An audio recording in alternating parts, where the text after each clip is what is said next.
one there, Lou Rose. Sorry, you Yeah, I think we could have been tighter on the front end. You had a lot of material, you went through it really fast. I think Elisa probably tightened up a little. Well, the problem is too is that this was supposed to be the end. This is supposed to be the wrap up. So we'll move the slides at once. Yeah. So the afternoon will be Yeah. more as designed.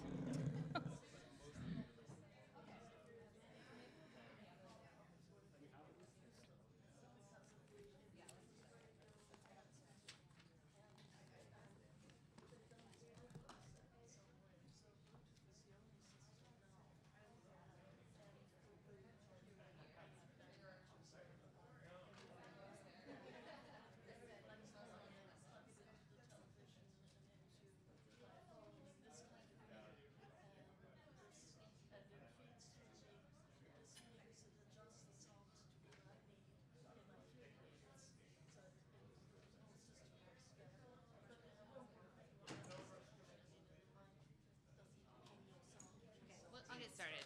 Okay. Okay, good morning, everyone, and welcome to our second round of our digital governance sessions that we're going to have for the breakout sessions.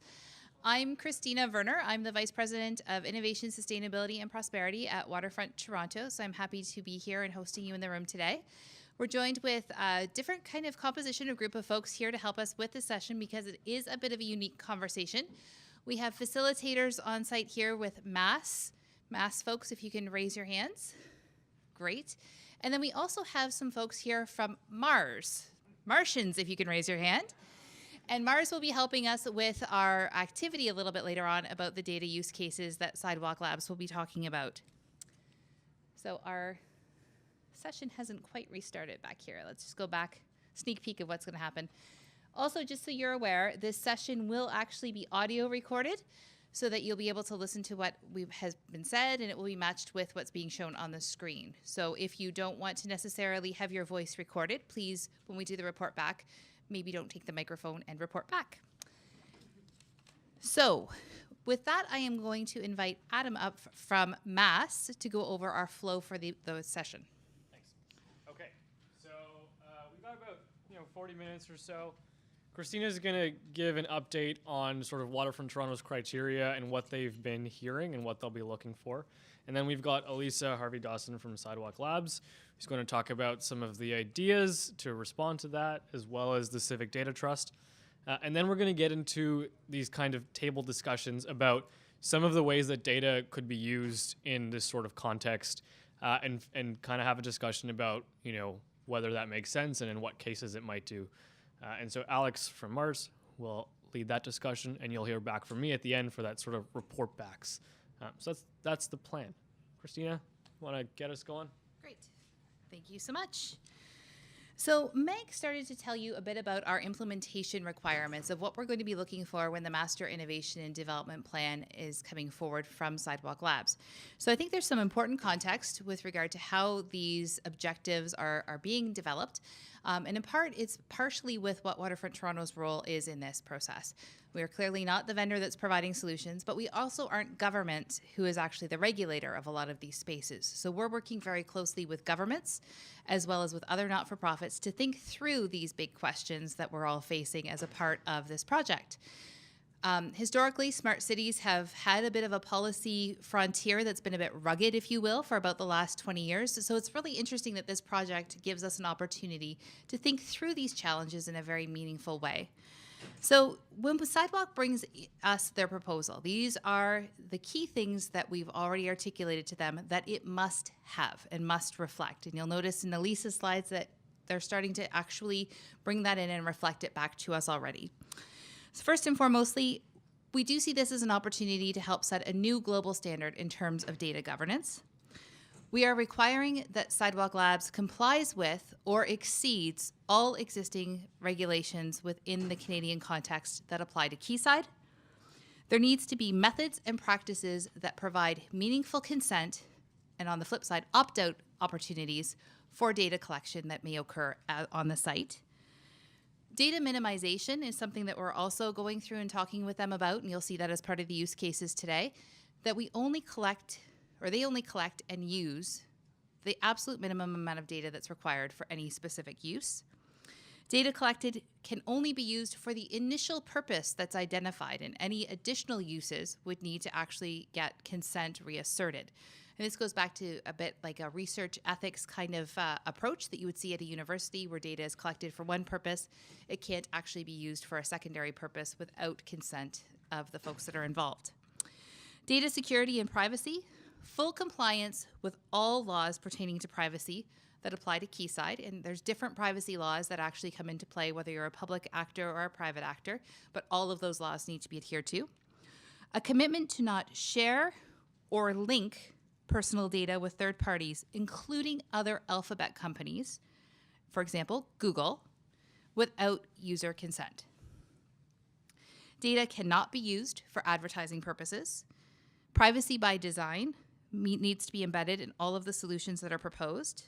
And there needs to be an architecture that ensures protection against unauthorized access or data corruption through its entire life cycle. There needs to be a commitment and an accountability to the ethical use of technology. And there needs to be shared benefit to the data. So where possible and appropriate, data will be provided as open data and shared with government open data catalogs and portals to ensure that there is equitable access and opportunity to benefit. And then just unpacking that a little bit further, when we think about open architecture and standard-based design of solutions, the systems and platforms need to be designed to be open with minimum proprietary architecture. Part of the goal of the Quayside project was to help Canadian companies overcome the barrier of going to scale. So we really want to make this an opportunity to take what's happening through the work that's going on with Sidewalk and accelerate that to help foster innovation here in Canada. Independent components will need to conform to open standards. Open APIs, for instance, will need to be used and provided. And data collected will need to be shared again with open data catalogs as appropriate. And then when we unpack data and technology sovereignty, there's a number of issues, and the terminology kind of gets used for a different context here and there. And there's a number of very important factors on this. So protocol standards and operating agreements should not foster monopolies or provide any barriers to entry or create vendor lock-in, which has historically been a challenge. Data independence, so the data that's provided for and collected for one solution can be extracted and then used with another vendor if for some reason the original system isn't working the way that folks had expected. So people aren't having to start from scratch all over again. Jurisdictional localization and equivalent protection provisions that are consistent with Canadian data protection laws will be incorporated. That doesn't necessarily mean in and of itself that data will stay in Canada. And that's an important piece to understand. There's no requirement in Canadian law that that happens. However, we're positioning that data will be stored in Canada as a first principle, unless there's a documented reason, aside from just financial or economic purposes, that it can't stay here. So we have to look at that very granularly, whether that be for support and escalation or for some other kind of purpose that maybe research is involved and so on, and data would need to move. And then a full commitment to public transparency on routing and localization issues. So there's no black boxes. These particular objectives have gone through the scrutiny of some of our community stakeholders, our government partners. The DSAP, Digital Strategy Advisory Panel, will be looking at them this week as part of their meeting. Our Stakeholder Advisory Committee and Waterfront Toronto's Board of Directors and IREC committees as well. So I just wanted to also let you know about some of the other consultation that we've been doing, including our Civic Lab series, which is something Waterfront Toronto has been leading. Waterfront Toronto and the Digital Strategy Advisory Panel recognized that the conversation around data hadn't necessarily had the space it needed to ventilate these very important issues. So we've started this series of what we're calling Civic Labs, and the first one was held looking at broader issues around data governance. And we convened over 60 experts to talk about the big issues that were starting to come forward through this project. We're looking at creating overall, through this stream of work, an increased sense of literacy around these issues so that folks, regardless of where their comfort level currently is today on these issues, have the opportunity to have their voice heard and understand the issues that they're being asked to consider. This will help to inform Waterfront Toronto's work in reviewing both the digital governance and IP opportunities that will come forward through the work that we're doing with Sidewalk Labs. And when we look at how Waterfront Toronto is acting, we are essentially a convener in that conversation. Again, we are neither the provider nor the regulator, but we are attempting to convene a conversation that will help to inform the broader conversation.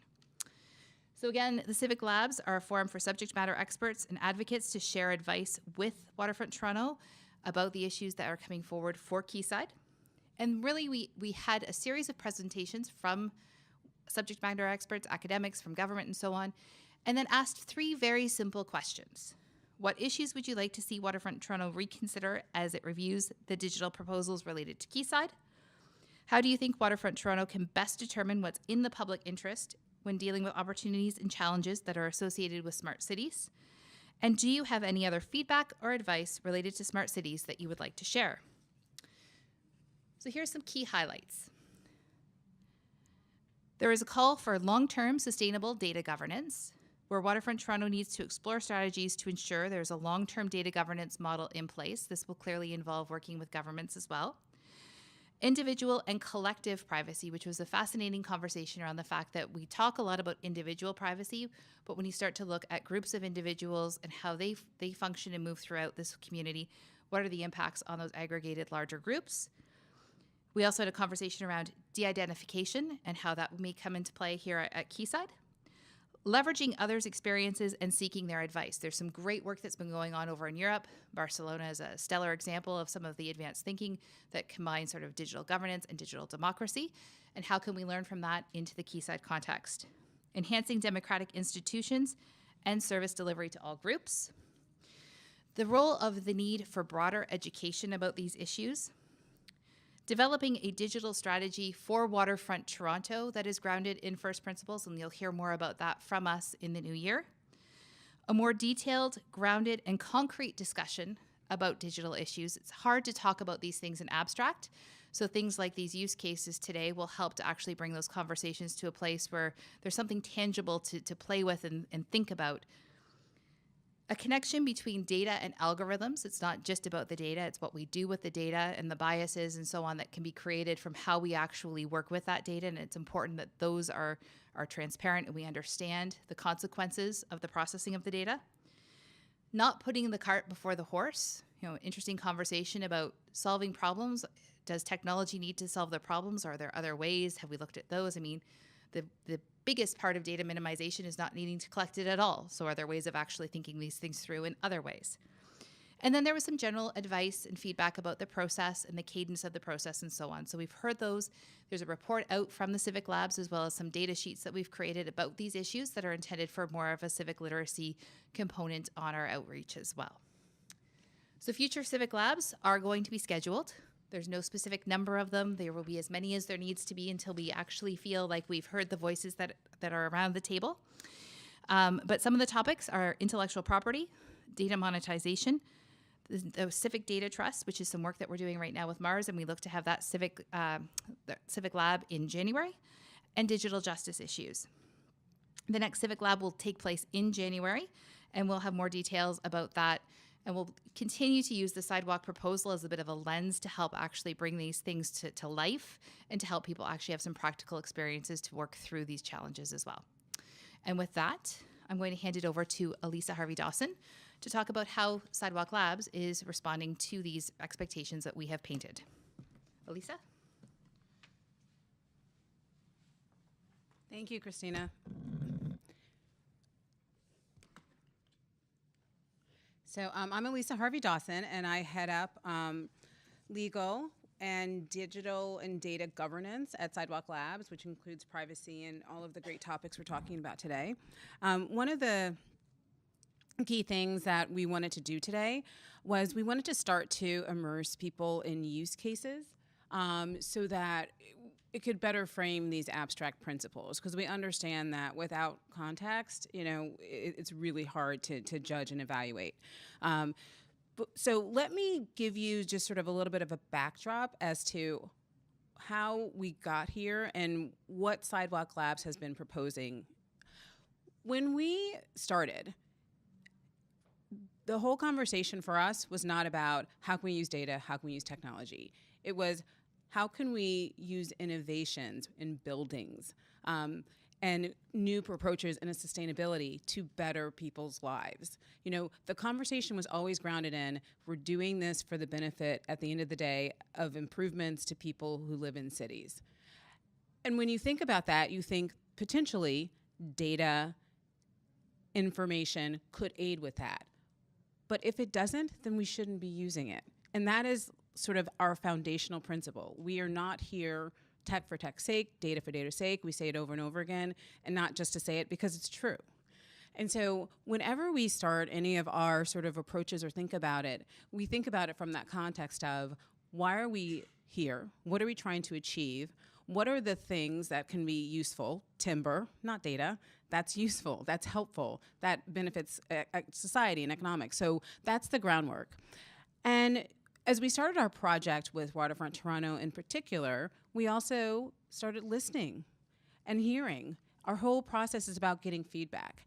And we heard and recognized that there were some really interesting and serious and valid concerns and questions about what happens to data that's collected in a physical space, where it is incredibly difficult, and some might say impossible, to get consent. And if you want to have an innovation that is trying to take advantage of understanding what's happening in terms of how cars are moving through traffic on roads, and you want to do that through data, how does a person who's just going to work consent to that camera taking an image of their vehicle as they're just trying to live their daily lives?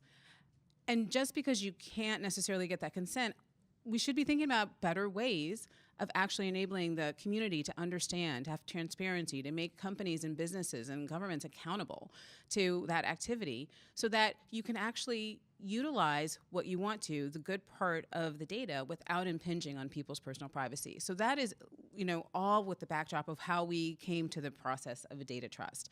And once again, we honed in on, for this particular project, what are the protections and mechanisms that we can put in place to enable some of the innovations that we want to have to happen. And we're operating and collecting data in a physical space and environment. So we term that urban data. And we sort of ground all of our other principles around it. And we said, you know, it's totally logical that people are not going to trust a private company to be a great actor. We have great principles, we have great policies, but people need something more. These are potentially public assets and data. What can we do? And so with that, we started looking and doing research, and I recognized that there are other bodies and entities, Civic Data Trust being the one that we came up with, that could enable there to be more of a community trust, community consent model to have the innovations that we're thinking of happen. And so we put forward a proposal to Waterfront Toronto for how we could achieve all of those great objectives that Christina talked about. And that proposal contemplates that there is an independent body, the Civic Data Trust, that is responsible for managing the use and collection of all urban data that occurs in this space in Quayside. And that data trust would require people who are interested in collecting urban data to actually engage in privacy by design practices and responsible data impact assessments to explain, why do I want that data and information? What am I going to use it for? Do I need it? What's the minimal amount that's needed, if it's needed at all, to achieve the purpose intended? And until you can sort of do that risk-benefit analysis and end up at a net benefit to people, then that data shouldn't be collected. And that is all within the purview of the data trust. And so we used a model that we call the Responsible Data Impact Assessment, because that's what we created internally for our own assessments. And we proposed it to Waterfront Toronto as a model. Similarly, we have guidelines that we put together of first principles for data governance that we once again propose to Waterfront Toronto as a model, where people are first, where you always have to have a beneficial purpose. You can only do it for the specific purpose. If you want to use others, you have to get consent. So, and apply again. So these were all part of the framework. And then lastly, and fundamentally, we also recognized and realized that if data is agreed to be collected through the Civic Data Trust, there is a great benefit to more than one party having access to it and more than one party controlling it. And so in line with, once again, some of the things that Christina talked about, we put forward that open data, or making data publicly available that does not contain information about people, should be freely accessible. And so that is the other concept that was part of our proposal. And we've put this together and it's going to be, part of our Master Innovation and Development Plan for the way that we can enable all of the great benefits that we want to happen across the areas, once again, of sustainability, affordability, having a vibrant public realm actually occur. And if data is necessary, this would be the process through which it would be evaluated and assessed, and then eventually determined if it's going to be used and governed. So, as I said, hard to put that into practice if you don't understand the use cases and what it's going to mean. So that's why we wanted to put together this session to really enable engagement. And we are contemplating 3 different things that cut across our realm, and mobility is another one that I should mention was part of our framework. And so our first example and use case is on transportation. We'll frame these up at the table, so I'm not going to go into details on them. But there's a problem with congestion and pedestrian safety, and so one of the solutions that we might be proposing is a mobility management system that potentially might need to use data in order to operate effectively. Another use case is around building efficiency. Right now, there are disparate systems that are collecting information in buildings that are not enabling us to have the best use to achieve climate positive results. How can we create a system that can initially enable that to happen and protect people's privacy? And then lastly, to have a vibrant and well-managed public realm and space, there needs to be some understanding about how people are moving around. And there are current manual processes for which that happens that potentially could be updated and made better through data and apps and things that are collecting it and making it more vibrant. But how do you protect people who are in parks who want to use that space from any potential negative consequences? And so that's the third scenario. And right now we have people in the room from Waterfront, some from Sidewalk, I forget where I'm from, from Sidewalk, who are here as our experts, who, if you have questions on any of those particular subject matters, that you can ask them. If you wanted to know sort of how a system would work and the scenario isn't clear enough, they're here. And so we have from our mobility team, Willa Ng. And from Public Life, we have Jackie Liu. And from our buildings efficiency team, Evan Riedel. And then we also have Chelsea Colbert, who is our Civic Data Trust expert and attorney on the team. So without further ado, I'm going to turn it over to Alex Ryan and get us started.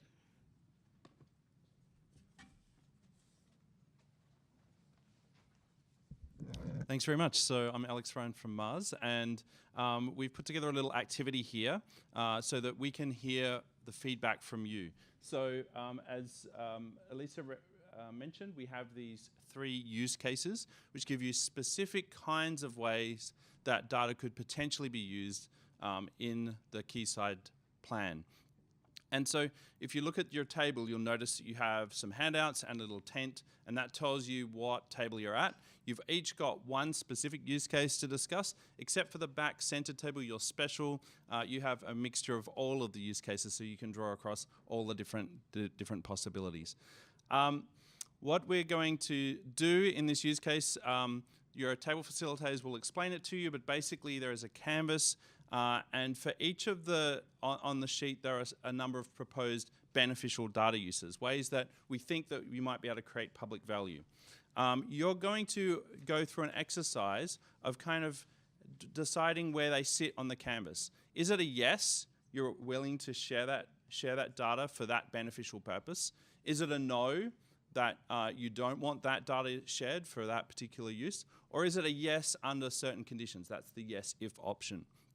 So I'm just going to make up some examples that are not on your sheets. One example might be, yes, I'm willing to share anonymized traffic accident data for the purpose of improving public safety. I might say a yes if answer about sharing kind of the movement of people through public spaces to make the spaces more healthy. Yes if that data is anonymized at source and aggregated to the population level. And I might say no, I don't want to collect decibel noise readings for the purpose of resolving noise complaints between condo owners. That might be an example of something I'm going to say no thanks to that. So they're the kind of examples. we have a number of beneficial uses that we've thought of on the sheet. You may think of other uses, and you're encouraged to do that. That's more interesting for us than the ones we've already come up with, so we encourage you to go beyond the list. We'll give you a couple minutes to read through the list. You have a table facilitator to help you out with any process questions. You have the roaming experts to help you out with any of the other questions. And when you categorize, we want to know not just where you're putting it, but why you're putting it there. The reason is just as important as the answer itself. Okay, let's get to it. You want one question before we jump into the activity? As a project overall, is there an intention to create a glossary, a mnemonics, like all CDA, and is there such a document in the making? Yes, actually, we've been talking about making sure that there is a bit of a glossary and context, because even when Waterfront Toronto and Sidewalk Labs started to work together, we would use the same words and the purposes would be different. So, and the meanings would be different. So yes, definitely.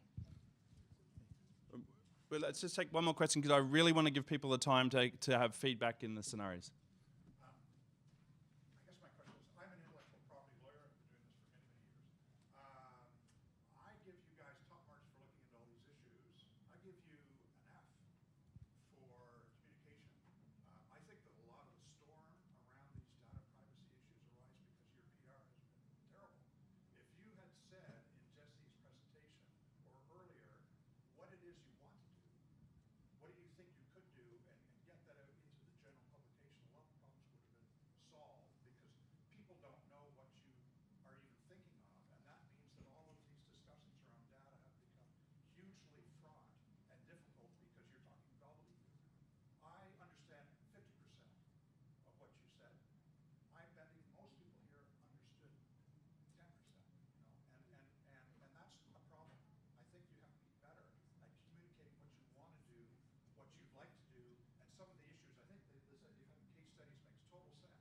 It should have happened a long, long time ago, because only then can people understand what you're talking about. You have to say, what would we like to do, what issues we see in a practical, concrete way. We definitely agree that getting into the context matters, and so we are absolutely listening to that type of feedback, and that is exactly why we put forward this type of proposal today. So we would stop talking about things in the abstract and talk in principles and start getting people to dive into the case studies. So without further ado, let's dive in, and we look forward to hearing you guys.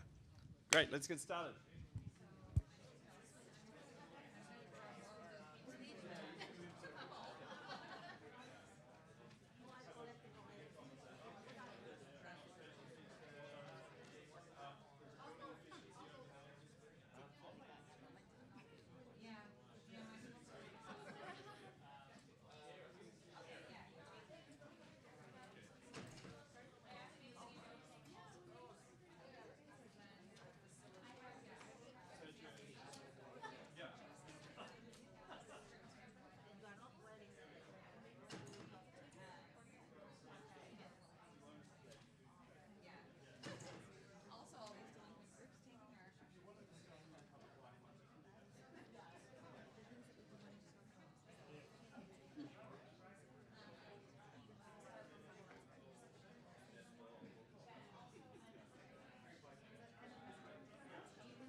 Hey everyone, I know you're all deep in conversation. Just wanted to give you a heads up that in a couple minutes we'll wrap up, and I'll look to hear like 1 point from each table, something quick and interesting that other folks may not have thought about. Yeah, so 2 minutes.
All right, I'm gonna hold you there. I know there's probably lots more conversation you want to have.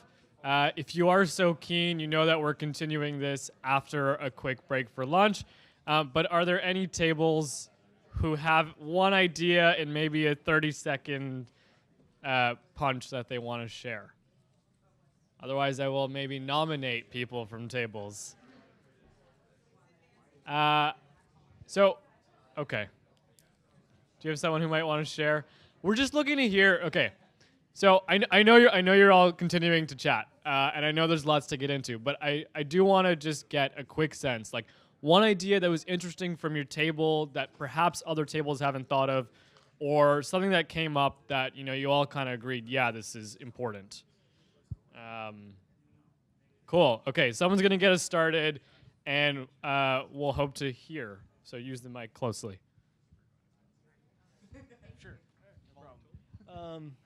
So generally, we were talking about kind of the greater uses of like other uses that could take place. So, and really looking at building as living spaces. So like, how does it impact our day-to-day lives? So, some of the ideas we talked about were, fall detection sensors and things like that. And obviously the kind of oscillating view of how much data do you share and the access to that level of data and whether you have consent, whether you give consent to third-party applications to be able to develop software like that. And then the other argument of, well, you would want to see the benefits of these systems, like not having one of your loved ones fall down, but how much data do you actually share? So that was kind of like the conversation. You guys have anything to add? Okay, thank you. So focused on the data minimization aspect a little bit there at the end. All right, another one. We talked mostly about public life because that's when we started off with, and we didn't get past the first type of thing that might be measured. We got really hung up on that about how participatory or crowdsourced data collected through, for example, smartphone apps would be used. We wanted to get into a lot of kind of like different distinctions about this kind of thing. For example, we thought there was a big difference between if you were submitting this kind of either like elicited data through an interface that was purpose-built where you knew where it was going versus if you had some organization trawling through public data, picking up whatever that was dropped there and then doing their own analytics on it. We thought that was a pretty crucial distinction in terms of the ethical considerations. We had some issues with this idea that you would take public life and try and abstract from it and create kind of more discrete data points, because what we were concerned about is that makes it the concern not of the public ourselves, but of another entity that would be then looking at managing that data. We didn't really like that idea at all. Thank you. Another table. Shall I keep? Lovely. I think there were Here you at go. least 4.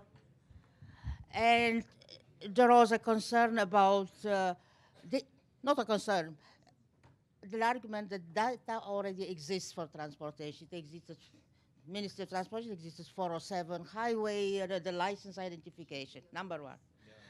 Number 2, there was a question about monitoring or identifying those drivers that are double parking. And the question was, isn't it asking for prioritization of the tasks that we need to be developed? Is it this a priority task? Maybe we can still keep the policeman that gives you a ticket. Here was a question about application APIs, yes, and data use. And I think what I understood, correct me wrong, there is part of the data that it is already provided, owned by the ministry, owned by the city, or owned by the government, but the new application developers should get maybe wash data, that's what it's called, data for their testing, which removes SIN number, any privacies. Yeah. And when they do the testing, then they should go maybe into provided test environment that is secure, and they will provide a code, and the data will be owned. Oh, no. Test data will be provided by the trust. Yeah, it will be a global. So, okay. And anonymous. Yeah. That's how we achieve anonymous. You remove the data, all the privacy. And here it was interesting about insurance. In fact, much of the data is used today that is collected, could be, and it is already collected for the intent of the health publication for insurance. So it is a big problem. This is hitting right everybody, an individual. Have I missed something? Excellent. Thank you. Okay, very comprehensive. Chris, we got one more. Sorry, yeah. In our transportation table, I think we focused on what wasn't on these worksheets, which is really the conversations around public transportation. There's quite a few use cases that are centered around personal vehicles, but when it comes to public benefit, public transportation is going to be the main vehicle, literally. And so we would love to see Sidewalk focus on that aspect a bit more in future conversations. Yeah. I would just add that, again, there are some sources that are already existing. You take CUTA, Canadian Urban Transit Association. We already did this job. What should be in the open data for public transportation itself? It's already done. Same for accessibility in public transportation. Same for data management. We did that in CUDA. So maybe it can be helpful to connect with the existing. Excellent. Yeah. Okay. Anybody else have one more comment before I turn it over to Christina for a next step? We got one here, one there, and then wrap up. We reiterated the question, if in settings like this, the public benefits or goals that are already in mind with the partnership aren't placed prominently, then it leaves so many open questions that people in their imaginations don't quite know where to go with, to the dark side or the risks or the benefits. And so it felt as if having a more design framework that begins perhaps with something like how might we, and then state that objective to organize the thinking around one or two specific goals might be more productive. And so for a while there was time spent on things like, because there are biased algorithms that make bad inferences about facial recognition, but let's say around race or something, we shouldn't have any facial recognition at all. So in response to kind of prohibition things like let's not do it at all, we came closer to, let's say, asking questions about the data trust. Could a data trust, which is like a trusted third party, let's say, harbor more data than we think we need now, so collect more, could be a principle. And the safety would be that then you'd have to have governance rules, like we're here to talk about governance. We'd have to have a bunch of rules about on what condition do we release that data later for purposes that we didn't know at the beginning, but we figured out later because it's an experiment. So the paradox of how do we know, how do we collect without knowing what we're going to do with it, when clearly that doesn't always work. Like we can see all around the world places where there's problems that come from collect first and then ask questions later.